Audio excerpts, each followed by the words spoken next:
Welcome back for another episode. I'm Barnaby Ryan, And I'm Jason Harris. and this is Ryan Harris Crypto. All right, you guys, jumping into the market. Look at that. Overall market cap, $2.17 trillion. So well over that $2 trillion mark again. I mean, remember the days when we used to always be over that mark and it felt great?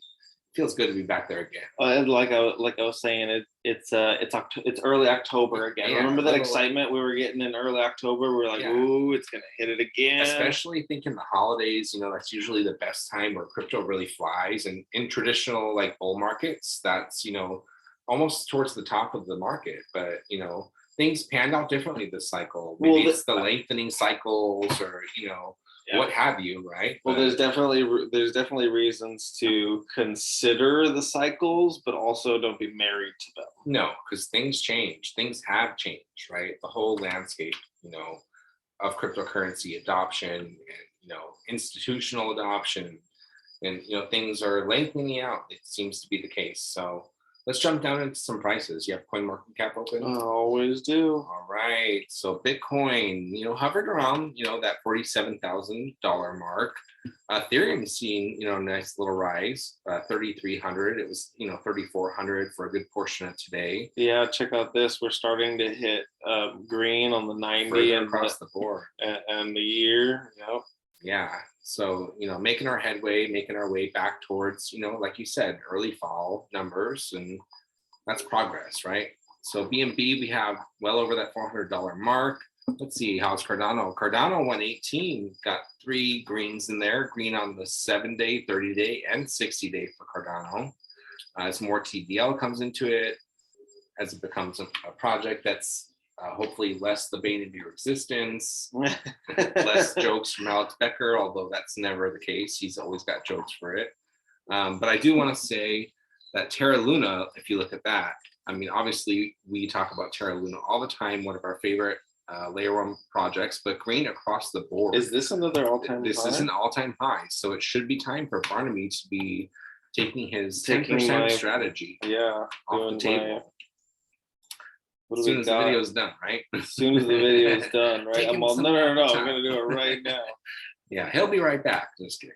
Oh, actually, I missed it. It's at 1. Yeah, 109, like almost 109 approaching is what I heard. So 109, yeah, 109 right here. Yeah. Okay. Definitely a good time to take some profits. That's really good. Whatever your strategy is with that. Look at that. See, there's our 30-day. There's our 90-day. So yeah, Terra Luna definitely. Wow, all the right stuff. Yeah, and as UST, strives to be, Terra Luna's stablecoin strives to be like the stablecoin for all chains, and as it, continues to be backed with Bitcoin, upwards of $10 billion, possibly bought on spot exchanges. I did hear from Cryptos R Us that the founder, involved with Terra Luna is looking to have the second most amount of Bitcoin under Satoshi. So that's bullish. I mean, that's a lot of money. That's a very ambitious goal, but you know what? We've got some metrics here to support that. Yeah, definitely seeing a nice rise. So let's jump into one of your first articles. One of my first ones? Yeah, let's go with you. Okay. All right. So we've mentioned before that Jason and I both use Voyager. Definitely one of my more favorite exchanges. So, especially when you're using an exchange, you're thinking about using exchange, you want to keep up on that news. So we have an article here from Cointelegraph. Voyager ordered by New Jersey to cease and desist. New Jersey's move is just the latest in a series of orders and complaints against crypto-based interest-bearing account issuers in the United States. The New Jersey Bureau of Securities has issued a cease and desist order against Voyager Digital for selling unregistered securities through its Voyager Earn program. I love Voyager though. I think it's got like some of the most competitive interest rates, like rates on, growing your assets. Well, that's actually what it talks about right here, which is part of the problem. See, when I hear this is unregistered securities, and it says through the Earn program right here. And I'm like, through the earn program. So they're not talking about just its normal crypto selling, but through the earn program, which is interesting to me. Yeah. Funny enough, I haven't used the earn program. Have you? Well, that's exactly what that's just the. I've used Coinbase's, Coinbase Learn to Earn. I think that, Oh yeah, because that's given us some, but get the Voyager, I've interest never off done of it. I Just get the, stake, right? yeah, we just get the interest off of it. And By leaving it Voyager, in there. like, I'm sure you're gonna go into, right? Like Voyager's a Canadian company. That's the interesting thing too. Mhm. So Well, it's the same with all U.S. business. If you're going to play if you want to play in the U.S., you have to play by their games, right? That's why Binance has come up with, right? Binance US, UK, Australia. Why they've come up with, their for everything. What also interests me here is, right. So they point out that they promise of rates of 12% or higher. So I just can't help but think, oh, so your issue is that people get to make too much money on it. Like that's the first thing that jumps out at me, right? Is it's like I'm a user of it. Like, what exactly are you protecting people from here? New Jersey claims that about 52,800 accounts and nearly $200 million in assets are from users based in New Jersey, out of roughly 1.5 million active users and $5 billion in assets in Voyager total. So relatively small amount, actually. Yeah, a relatively small amount. But again, I don't see what they're protecting consumers from. Yeah, I know in New York, it's been actually, you're not allowed to use Voyager in New York as far as the last time I checked, there's stipulations and rules, but maybe it's just like an East Coast thing. They're trying to band together. Well, it actually doesn't even mention them. See what I have highlighted right here. At least 5 of the states: Alabama, Oklahoma, Texas, Kentucky, and Vermont have slapped Voyager with various orders or demanded the company explain how it is not issuing unregistered securities if it wishes to stay in business in their respective states.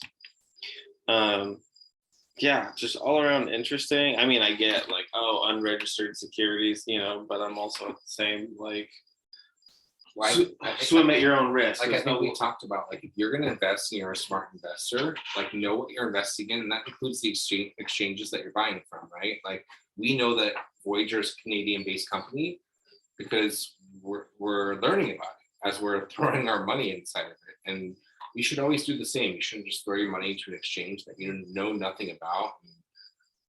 Where they're based, what the regulations are, because ultimately at the end of the day, you're responsible for that. I think of it as swim at your own risk. Granted, you want to be protected, but does every beach have a lifeguard? Yeah. No. Oh, then if you go swimming, just saying. It also brings up Brian Armstrong, the CEO of Coinbase up here. This one doesn't mention the next one, but another related article did. So let's jump into your article there. Well, I was going to talk about Grayscale. Yeah, that's what I mean. So, speaking of regulation and people trying to protect investors, we have Grayscale. This is an article from cryptosareus.com. Grayscale could sue the SEC if its Bitcoin spot ETF is denied. So Grayscale is it is the world's largest digital asset manager. And, we've all become familiar with the SEC, Gary Gensler, and their overreach and regulation and choking up innovation, trying to protect investors. Those under the guise of protecting us. But we have, the world's largest digital asset manager. I'll say it again. Over 600,000 Bitcoins. Yeah. Owned by this one company. And that's just Bitcoin. I mean, it's just huge. Bitcoin. 600,000 Bitcoin. Yeah, that's for reference. Quite a bit more than even Michael Saylor. So. Take that, multiply that by the. But yeah, they're threatening to sue the SEC and urging people to write letters, even like a letter writing campaign to the SEC, urging them to allow them to approve this ETF. We've gotten futures ETF approved in the U.S. right? But we haven't made the progress towards getting the actual spot ETF. The biggest difference is that when those transactions are settled on the spot ETF transactions, it's actually in Bitcoin. It's not in dirty fiat. It's not in any other, money system. It's in Bitcoin. It causes the asset to go up, and it's actually better, better for the currency ecosystem. Well, it's better because you're actually trading the asset. See, this is why it doesn't make sense that you can trade on top of a futures ETF is imaginary money. It's future value, right? So you're betting on future values, whereas a real ETF that trades in the value of gold, of Bitcoin, is actually required to have that product, right? It's required to have that item. It's just a lot easier to manipulate futures, which is why that they launched it first. Yeah, it's nice to see some large money standing up to the SEC. And I actually watched this interview. If you guys want to check it out, from Bloomberg, there's a link here to it from this article. But he doesn't really necessarily say like, we're going to sue them, we're going to go after them, but he says that all options are on the table. So definitely, if the Grayscale was to sue the SEC, it would help the cause, of just getting that spot ETF and really helping investors invest in what they want to. Well, and really bring to light, like, why is the SEC allowing futures and nothing else, right? What is the intention behind the SEC's role? Is supposed to be to regulate securities to protect investors, right? So that would be a fairly easy case. I mean, literally any first year law student could put that together. Yeah. What exactly is their case for helping? How have they helped us? Innovation and keeping investors from actually getting into what they want to. Yeah. That's all I see. But, don't see it. Some other big names that are, trying to get their place as holders of one of the first spot ETFs for Bitcoin are Fidelity, Goldman Sachs, Skybridge Capital, and BandX. So huge names, huge money, and they're all on the same page trying to get that ETF passed. So listen up, Gary Gensler. Let's get going for the US. What do you got next for the peeps? All right, so on the topic of Bitcoin, from Finbold, we have Bitcoin worth 2.6 billion taken off exchanges within 15 days as bullish sentiments mount. So I mean, this one's pretty straightforward, but you can check out this this graph here from Glassnode. Glassnode is another one of those on-chain analytics firms, that their job is to, right, we always talk about the open ledger. Their job is to monitor it. That's what they are, and they provide data based on what they find literally on the blockchain. And you can see right here that this is the balance on exchanges. So this is the reserve essentially compared to the price, and that dark line, this yellow one sunk like a stone, just fell right down. It says with here, in a matter of only 15 days, around 61,000 Bitcoin has been taken off exchanges, according to Glassnode. Right, so that's 2.57 million BTC. Oh, sorry. Total that was on exchanges was 2.57 million. And the exchange wallets after this held 2.51. That doesn't sound like a big difference, right? That's a 0.06 difference. When you think about it, that's a 3%. That's 3% of all the Bitcoin that Coinbase and Voyager and Grace, that's 3% of everything they had is just gone off of the exchanges now. Hodled safely away. That is hodled safely away. Yeah. For going into exchanges, that's when you're worried. That's when people are selling. But I mean, this is so bullish. People thinking, this asset's a good one to hold long term and get it off the exchange. They're not looking to sell anytime soon. It's the story. Yeah. See it right here. It points out, 15,000 Bitcoin alone, or over half a billion dollars, right? In just one day, um, in net outflows. It's a lot of Bitcoin moving around. And this is what we're talking about, how by the time that you're able to afford, by the time that you know that you should be buying it, it'll be too expensive to afford. And when we say that, we don't mean you won't be able to buy any. Of course you will, but just fractions of the fractions of the fractions of Bitcoin that everybody else has now. It's hard enough to get to one right now. Imagine what it's going to be like 2, 5, 10 years. Yeah, full disclosure, I'm not a whole coiner yet. Still working my way there. So Yeah, it's okay about being, wherever you are in the journey, and just always dollar cost averaging or putting in whatever's right for you, whatever your amount is, whatever your risk tolerance is. That kind of goes into one of my articles that I'm going to bring up today. So we can go on to this one from Cointelegraph. So this is just called Kitchen Table Bitcoin. How should average investors approach crypto?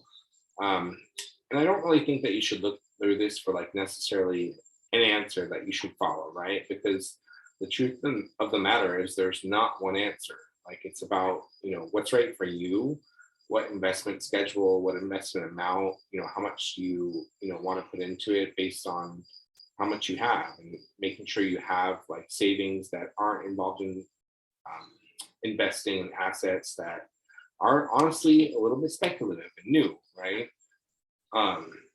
And I think that Barnaby and I are definitely going to do some more videos. We talked about having like a playlist on like, investment strategies, and really sharing kind of what our strategies are, because we're actually a little bit different. And this article, goes into pretty much everything that I just said, really talking about like finding, a strategy that's right for you. But they also recommend that, if you're looking to, build, one strategy would be to, keep your savings for long term in Bitcoin and Ethereum, because those are huge, largest cap coins, projects that are going to continue to like keep the value of your money and grow. They have the largest communities. we're talking about keeping the values relative, barring the 50% drop that Bitcoin recently experienced those last 3 months. But it's long term, like your long term savings, right? Like, you're not thinking about the short term volatility. You're not thinking about like what's going on right now in the moment. But long term, those would be considered, the safest assets, right, in the crypto market.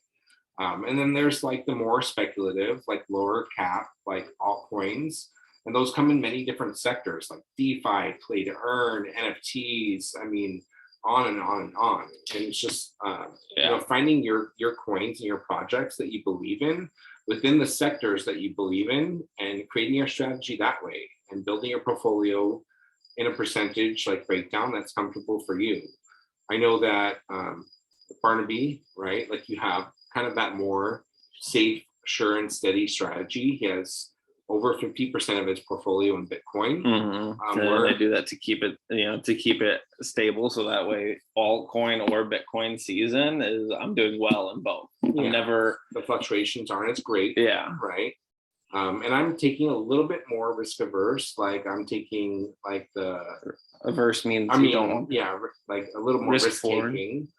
I'm about 12% in Bitcoin, 20% Ethereum, and the rest is in altcoins. And that does cross between various sectors. Like I said, we have DeFi, and I have play to earn gaming and other sectors that I believe in. But it's about what you want to see for yourself. Like, well, I think it's even one step deeper than that. It's about it's not just about what you like, but what you can focus on. Yeah. Right. Is what because you care about, if you're interested, if you find like a niche topic, that you got that Venn diagram of crypto and gaming, that's what I love, right? You're looking at the crypto and the art, right? We're looking at the crypto and whatever it is, whatever that Venn diagram is for you, keep your eye on that door. You know what I mean? Like, that's Alex Becker, drives that point home all the time. Pay attention to your thing, and you're always going to know when the dips are coming, because you know what's going to drive that community. Yeah. If you're paying attention to 40, 50 different coins, and you're trying to figure out, all right, where's the next Shiba, Elon? It's just too much to follow. Like there's a lot of money to be made, but you can't make money everywhere, right? And you got to focus in on what you know, so you can pay attention. You'll want to pay attention, and that's how you're going to make the gains. So, it's the quote here: crypto should be a part of a more balanced portfolio. Investors should be careful to do their own research. Diversification is a tried and trusted portfolio model and has shown to be defensive against waves of turmoil. And that doesn't mean, over diversification. It just means that like holding one asset in such a speculative market is, maybe not as smart as holding a couple that you believe in. Maybe crossing those sectors and investing in the sectors, like we said, that you believe in, that you're interested in, that you know in. But just remember, it is a highly speculative, volatile market, and you should handle your investments that way. You should consider them that way. So never invest more than you're willing to lose, and you'll be all right. What else you got, Farm? Joe Potato. Oh yeah, well, we kind of brought this one up because literally this one was everywhere. So couldn't get away from it. Couldn't get away from this one today because look at this: largest crypto hack ever from Crypto Potato. The Ronin bridge exploited for 600 million in ETH and USDC. So the Ronin bridge is what Axie Infinity, one of the biggest, if not the biggest, play to earn crypto game, runs on top of. But there was a compromise where the hacker was able to get into the required 5 nodes to be able to make withdrawals. And these actually weren't discovered like right away. It actually took a few days, which is definitely, a flag. We don't know. It doesn't say what the response is going to be. Like, if they're going to return the money or a portion of the money, as some of the other hacks in the past have, done. But definitely something to be mindful of and just pay attention to, right? Like this is legitimate. There is, risk when it comes to like security and hackers being able to get in there. But the companies that have been hacked and compromised so far have done a really great job at stepping up to the plate and making sure to protect the investors. So I hope that this is the case for this as well. So like, yeah, I said it's one of the largest. So 173,600 ETH was drained. I mean, gosh, I only have a handful of ETH. So just imagine having that much taken away. Yeah. That's painful. That's painful to see and painful to think about.